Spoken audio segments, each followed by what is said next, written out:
Ciao a tutti. Welcome to the I'll Try That podcast. This week, our pursuit of hoppiness is looking at Birra Moretti. I'm Matthew Barber. Joining me this week are Joseph Druitt and Richard Trabwell. Say hello, boys. Hello. Ciao, bellissimo. That was fantastic. I feel so continental.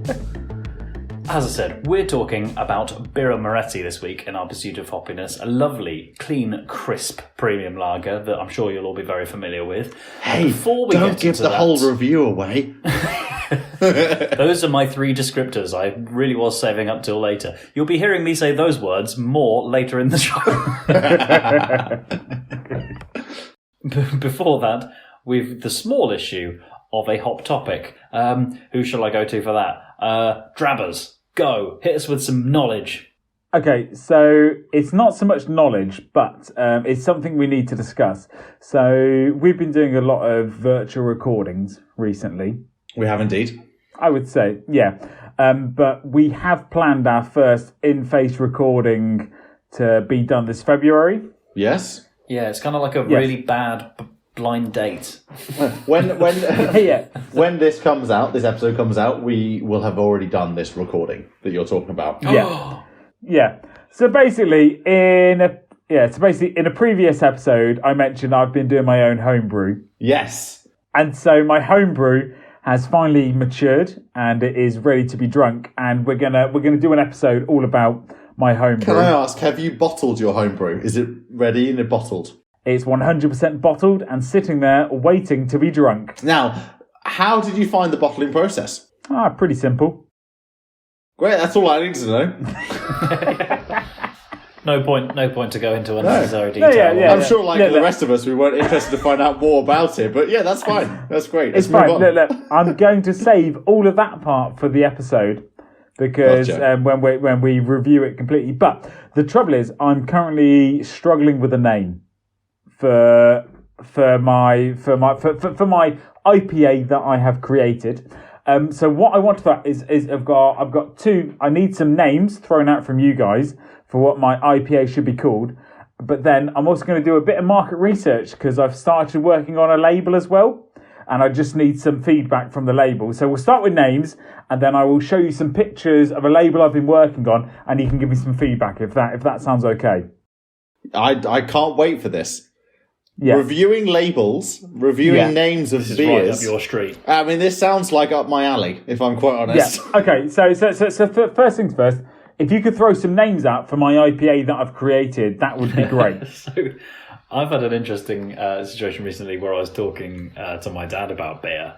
He's very critical about how he doesn't really know what a craft beer is, and he doesn't really think that anyone knows, if I'm being completely honest. And he's also... Well...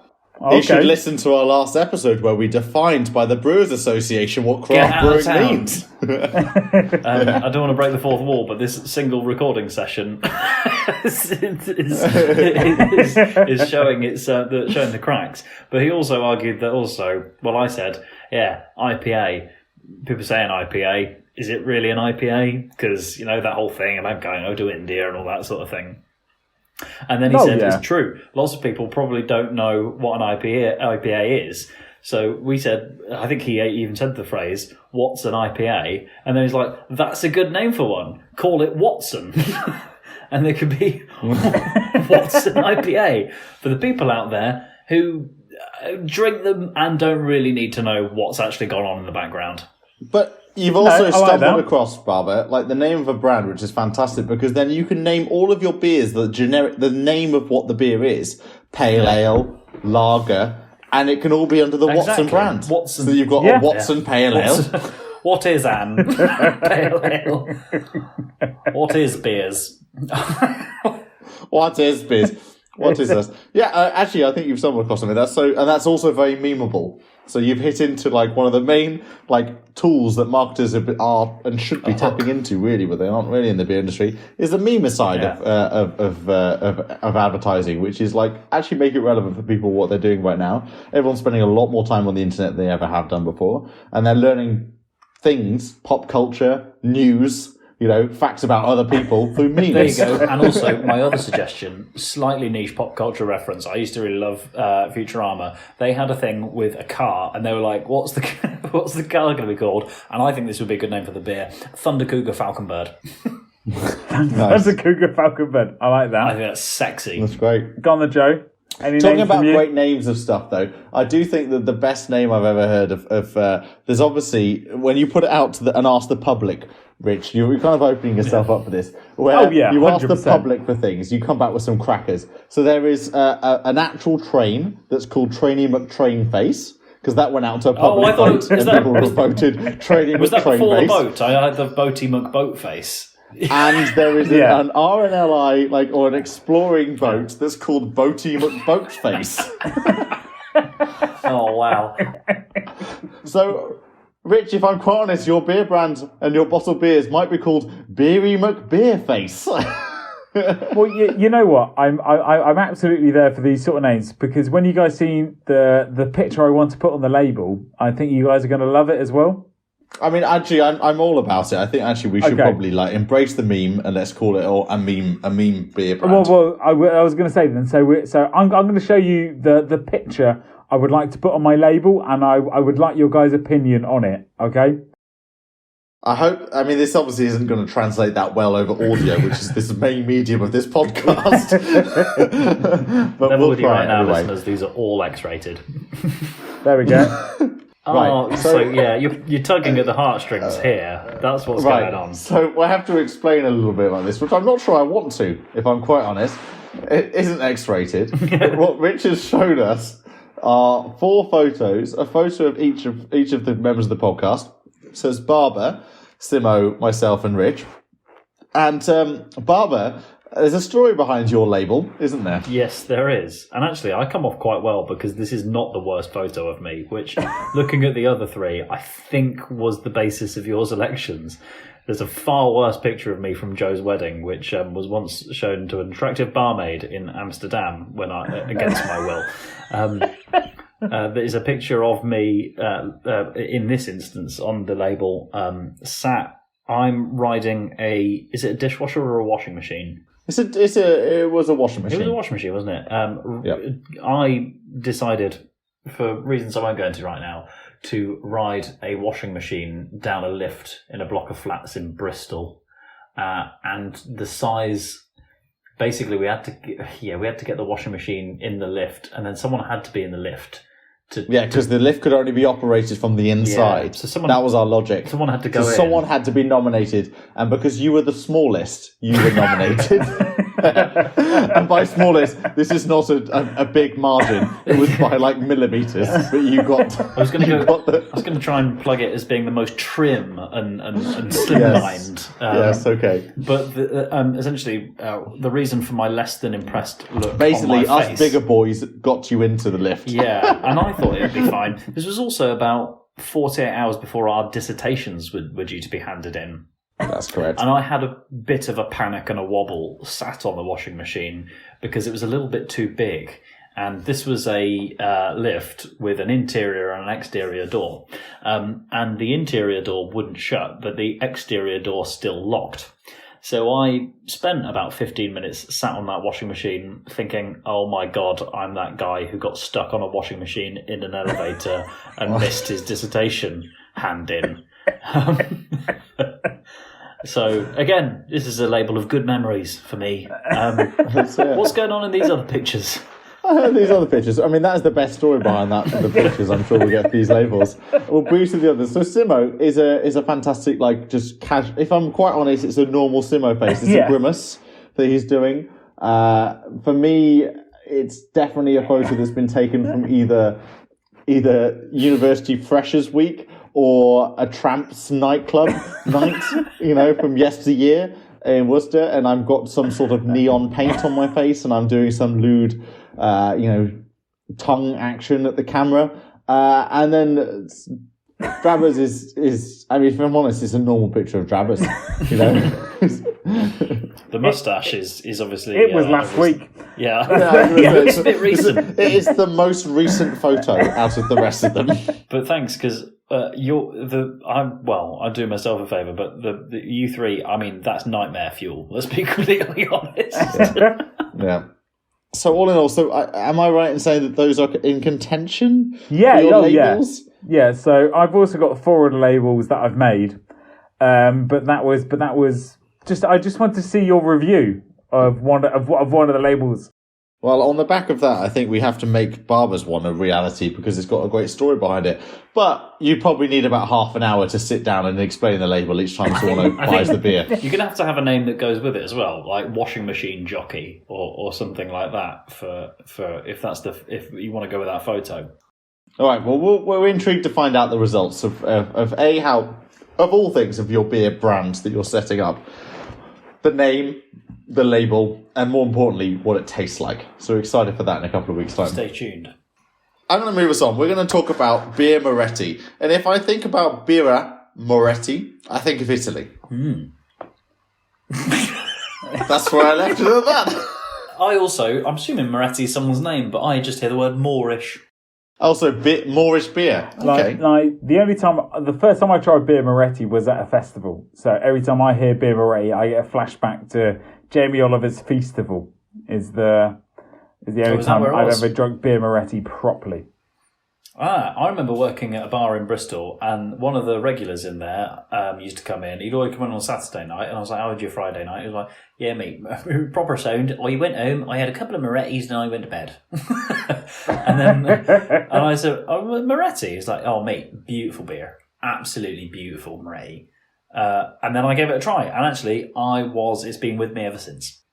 So I'm a big fan of Birra Moretti. I've had it quite a lot. It's very, very popular around London. And it always seems to be the one, if you go to a work function, there's always a Birra Moretti available, at this thing. You mean a party? A work event. A work event. It's a work event.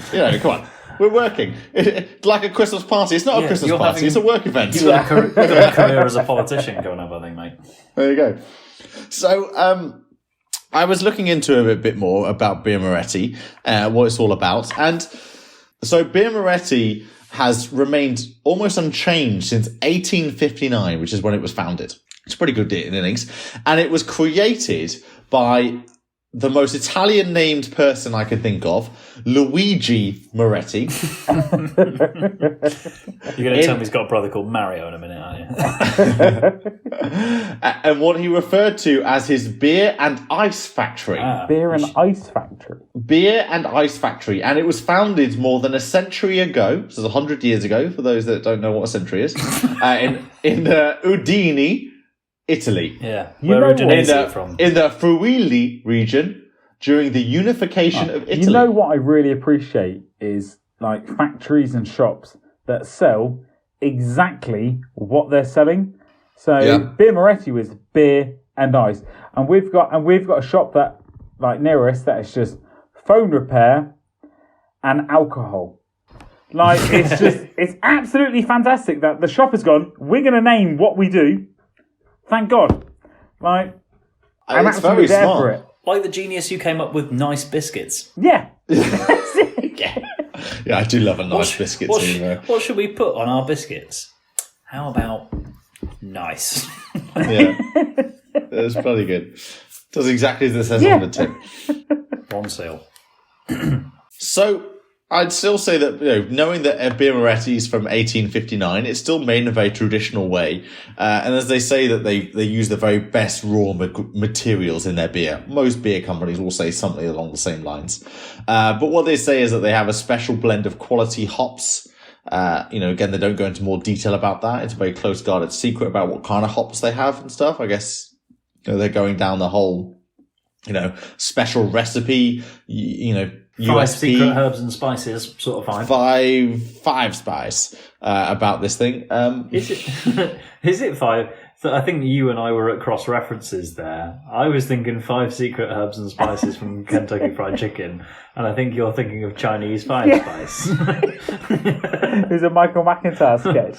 5 spice. Yeah. I am 5 spice.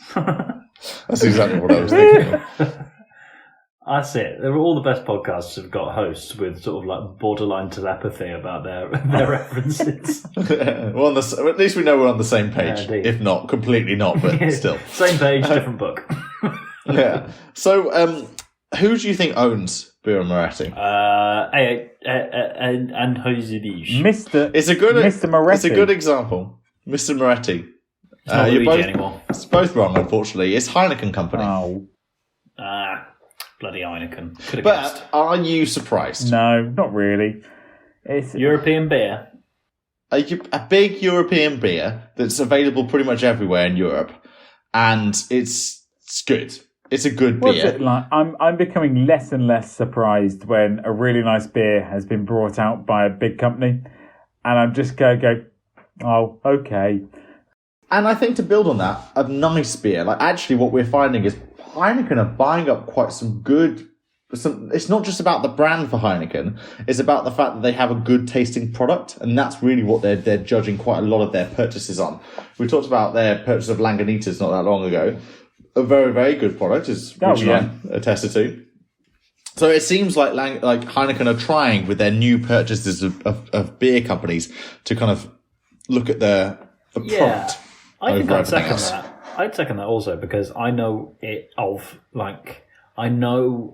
the beer. I know what it tastes like. I know the occasions when I have drunk it and would drink it again.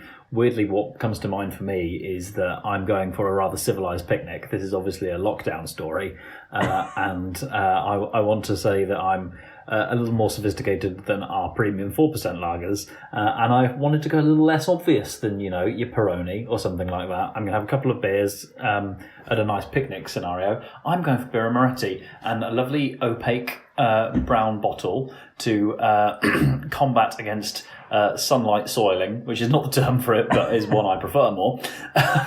But I kind of know about the product, but I don't really think it has much of... I'm hoping one of you guys is going to fill me in on what it is, but to my mind, there isn't much of an identity there. I think of it with a bottle that's got a little picture of who I'm guessing was Luigi Moretti on the front of it. Yeah. But I don't know. Apart from I see there's a few ads on TV for it, which looks like sort of inner city communities dwelling and having a Moretti before. It looks like it's maybe Tuscany or Florence or somewhere like that. But I don't know. In my mind, it doesn't... Sorry, go on. Or Udine, just where it's from. That would make more sense. Yeah, there you go. Yeah, I've not been there. Enter metropolitan Italian city here, is what you're saying. Yeah, exactly. Could be Milan, could be Turin. Although, actually, no, it was more... I did pick Florence. Actually, if I mentioned I work in travel... I was going to say, I think you need to name at least 3 new cities in Italy, because you work in Europe travel. Let's go. Oh, so do you know what? I really want to go to Matera. Okay, Matera. Do you mean new as in the ones that I've just invented? Yeah. Or off the beaten track. I think people should go off the beaten track. Ones that we might not know about. I didn't know about Matera. Want to go... I've not been. I really want to go to Matera and Lecce. Lecce is like the Florence of the South. And I've already been to Florence, but I can't think of a better city, so Florence it is. All right, Travis, when do you think that Birra Moretti was taken over by Heineken? 2013. It's 1996, so not that close. He could have said during the Second World War. He could have said anything, and it would have been closer to what it actually was. Could have said 5. Yeah. I think it was an admirable effort, Travis, to be commended, not punished. So in that acquisition, though, what I found quite interesting, that obviously the brew sites that Birra Moretti is talking about how the fact that they've always had the same kind of beer, it's not really unchanged through all that time since 1859 when Luigi started up the brewery, all this sort of stuff. When Heineken purchased Birra Moretti in 1996, they actually sold the brewing plant, the original brewing plant, to another company called Castello Beer Company, which must be a regionally well-known company in Italy. I've never heard them before. So actually, they sold the original brewing site of this brand. That feels really harsh. Maybe it just didn't make any sense. So they've basically bought the brand of Birra Moretti, the IP rights to produce this beer, and that's what they do. They just make this. Maybe they have a brew site in Italy, so it's still Italian in that sense, But, they basically they own Birra Moretti, but it's no longer in the original brewing site. You got to make a value judgment on that, really, haven't you? How important do you think the intellectual property is of, the recipe or where they're sourcing? Because the brew site doesn't necessarily mean that they're going to always use the same hops or the same yeast strain, as we've heard about yeast strains being very important, or the same malted barley. Is it about the bricks and mortar and the location where it originally started out, or is it about the sticking with some consistency of the actual ingredients? But it feels kind of like sacrilegious in one way, sort of thing, that you've taken away from the original brew site. You've gone from where Birra Moretti first started, and it just takes it away from the originality. And I feel that's just like a little bit harsh, because we look at all these craft breweries from nowadays and we start from our roots, we start from the Arches in London, we start from in Camden Town, all this sort of thing. Why are we taking it away? And they've literally they've just brought the name which felt unnecessary. I'm going to play devil's advocate on this. I'm going to say it depends on how you originally started out, because for all we know, unless you know more about Moretti than I'm giving you credit for, it might be that the actual brewery they had originally was just like a wooden hut. And then it's just at some point they had to go, I think we need some more sophisticated kit, lads. We can't go and stay here. Although Joe looks like he's about to hit us with some knowledge. Thanks, Barbara. Thank you, Pat. I'll pick up from here. No, I mean, there's a reality there. You both hit on a lot of things there, but Barbara more so. In there.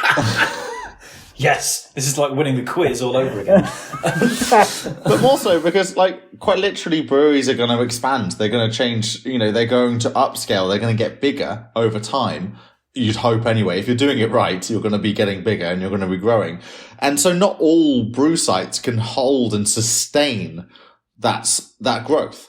I mean, we talked about in a hot topic recently about, one of the oldest UK's breweries in Stockport having to moving their brew site to out of their original one they've been there 182 years and they've moved to another one, and it's for a combination of different things. It's not just because of the essence of where they were and because they have to be. We talked about other brew sites that have, they no longer are brewed in the exact same space where their first beer was created, but does that mean they're any less of that beer? So I just don't think so. But you're coming to a point. So Birra Moretti, they feel from the way they're advertising everything, they're steeped in history, and there's a lot of. But that's not gone away though. No, but it's that's not. But I feel it is. This beer is steeped in history. It comes back from ages and ages and ages, but I feel we've got a lot of new breweries. Yeah, I get why they move on. But if you've been around for so long, why sack it off? Well, I guess there's obviously they must have realised, or Heineken when they made that purchase in 1996 must have realised that they just didn't need that brew site, and they had another brew site. Maybe they already had, as they probably did do, a big brewing site in Italy already, which could take on the capacity that they already had from Birra Moretti. Yeah, at that time. Ultimately, money talks, though, doesn't it? Oh, so, yeah. Let's say, Birra Moretti maybe sat there going, it's like, well, we're making our 100 litres a year and it's all going very well. People want 10,000 litres this coming year. I say, sack them off because we're not moving. Yeah, exactly. And maybe this is the marketer in me, but there's nothing on Birra Moretti's brand and communications and messaging that says we're brewed on the exact same spot that we've always have been. There's nothing to do with that. It's just they talk about how the fact that they are the Italian passion for brewing. And I'd say that's still the case. If they are still brewed, as they probably are, at some level in Italy, I'm sure they're not exclusively brewed in Italy anymore, and because they are such a big brand nowadays. They've got a lot of hectolitres being sold all around the world. But at the same time, they're still brewed in essence in some level in Italy. What I will say in support of Travis's argument is the little sort of I couldn't quite know how to describe the man on the label, but stereotypical Italian. Well, and maybe a little bit old timey at the same time, but also I do look at it and I think there's a sort of overarching theme, which is pretty much set in sepia tone. It's the label is in dark. The writing is in dark beige in a lighter beige background. There's this sort of that to me smacks a little bit of. Also, if you watched the Godfather Part 2 with the bits that are set earlier on, I'm so sorry to have done that. I mean, actually, I don't know if this has come in episodes before, but I've gone, Italy, I've got to talk about the Godfather. But I think there is a little bit of that kind of, I don't know, yeah, like that phrase came to me first, being set in sepia tone. No, it is. It's a Mediterranean / Italian vibe of having those kind of like colours that when I've worked colours. It's not contrasting. It's kind of, they kind of blend together. They're quite smooth feeling, quite warm feeling colours. Sepia would have done it. I'm glad we agree. So, I was looking at their beers, and over the course of this podcast, there have been a few things that I've really, really, really, really enjoyed on brewers' websites. If anyone's ever got 5 minutes, spoiler alert, go and have a look on Birra Moretti, and there's a whole section dedicated to our beers. So, gents, riddle me this. How many beers do Birra Moretti produce? It's a big company. I think it's 1,000 hectolitres. Sorry, I was thinking of beer labels rather than actual quantities of the beer they make. Does that make? Do you know? Sorry, I should have clarified that. How many beers? So like Camden Brewery, they do. What do? They do an IPA, they do their lager, they do Marmite collaboration more recently, they do, I can't think of more, but I'm sure there are several. Any guesses to how many beers they make, and don't get it first time? Beer types or beer range? Okay. Our beer products, which is where I came to. I'm going to go for 12. I feel they've been around long enough. Yeah, they're going to do 12 beer types. Joe, answer not in hectolitres, please. I'll downgrade from a hectolitre. I think different types of beer. I think they probably have, a handful, maybe like 5 or 6. Well, that's where you fools will be wrong. Birra Moretti, strap yourselves in. They do Birra Moretti. Nice. Birra Moretti Zero. And that's it. So they very much keep close to their core about what their product is. I believe the phrase is sticking to the knitting. Birra Moretti L'Autentica, if I'm saying it, which I think the authentic, maybe a way to say it. And they do an alcohol-free. So moving with the times, because I don't know how long, that's why we'll fact check for you, how long they've been doing the alcohol-free beer. But, last 2 years. There's a man who knows. But yeah, I think that's fair to say it's modern, isn't it? Because we've seen, refer to the last few previous episodes on the rise of non-alcoholic. But I mean we've said before, non-alcoholic is not a new area, but it's certainly got a huge impetus and demand from consumers, where every single brewery worth their salt needs to be doing some sort of level of non-alcoholic version now. You know what? I like to think if they're doing 2 kinds of beer Moretti and non-alcoholic beer Moretti, their non-alcoholic should be phenomenal. Which, if I'm honest, with the track history that we've studied on this podcast, is that ales don't do very well in the non-alcoholic. It's very hard to find a good non-alcoholic ale. Adnams Ghost Ship is probably the one that you've had, which, as you said, was a good ale in non-alcoholic side, or 0.5%. But lagers, and this is a Pilsner. This is technically classed as a pale lager, but it could be fitting in that Pilsner category as a Birra Moretti. I've got high hopes for their Zero. Yeah, well, that's it. I have high hopes too, because they have Birra Moretti and then they've got non-alcoholic Birra Moretti. So they've only got 2 things to think about, and it's a. Yeah, and weirdly though, I mean, I'd say particularly with Heineken backing, one thing I'd say is I didn't know that they did an alcohol-free one. Heineken? I'm asking that as a question. Heineken's got one of the best non-alcoholic lagers out there.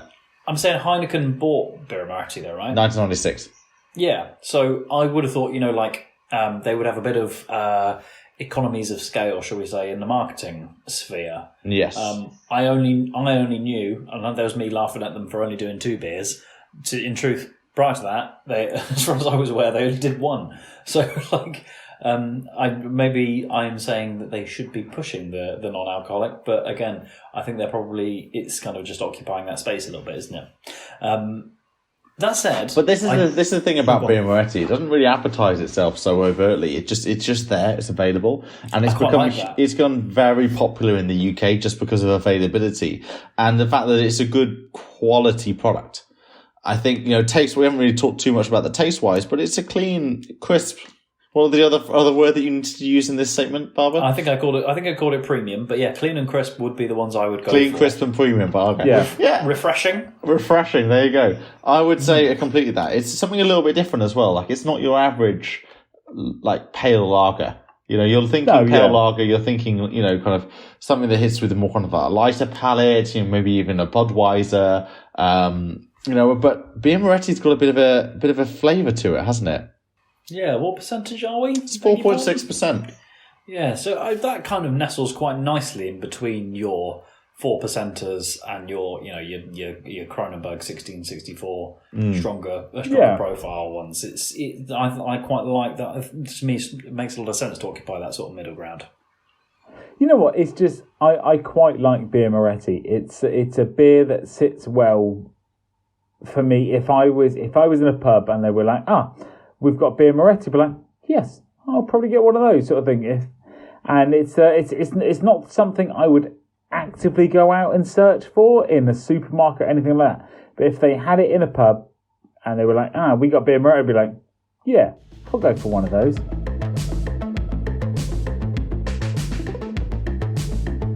They're passionate about beer. That's probably a good way to say it. I've been looking, they really nicely illustrate the brewing process. If anyone ever has 5 minutes, go and have a look at their website. One thing that was new to me is I would have thought that a lot of brewers just get their malt as malt.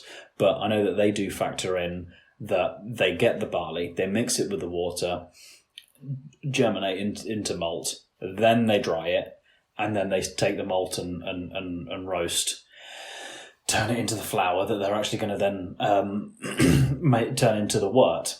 So that does strike me as an extra step, unless I'm underestimating what everyone else does a little bit later on. No, I mean, the fact that wort is even made as part of the brewing process is a very traditional method of brewing. Yeah, exactly. It also, I think, quite nicely illustrates that you add the hops in, but then there's another step once it's in the fermentation vat. It kind of just highlighted for me, and I think it's quite easily forgotten, that the yeast is kind of late on in the process. I really like they've got a random introduction of mustache, which is actually just after fermentation in the fermentation vat, they just kind of let it chill. I never knew that that's what mustaches mean. But then they just filter, and then they stick it into barrels. Really nice and I don't think it means in a general brewing process. I think it's very specific for Birra Moretti, because mustache and Birra Moretti is very much it's like part of their brand is the mustache. Yeah, big time. But I don't know. It's maybe, I don't know. What do you think of when you think of a mustache? I think Drabbers. That's way better than anything I was going to say. Yeah, I was going to say patience and sophistication. So you're right. Yeah, Drabbers. I would say. Oh, that was just the one I was going to ask you guys. I am curious, I've got to say. You get to a bar, and you've got a choice of Birra Moretti. This is draft, so you can have, you're in UK, you're going to have a pint. Birra Moretti, Peroni, Stella Artois, and Budvar. Which of those 4 are you? Let's assume they're all priced the same. Which are you going to have a pint of? It would be Birra Moretti or Peroni for me. I'm going to say Peroni.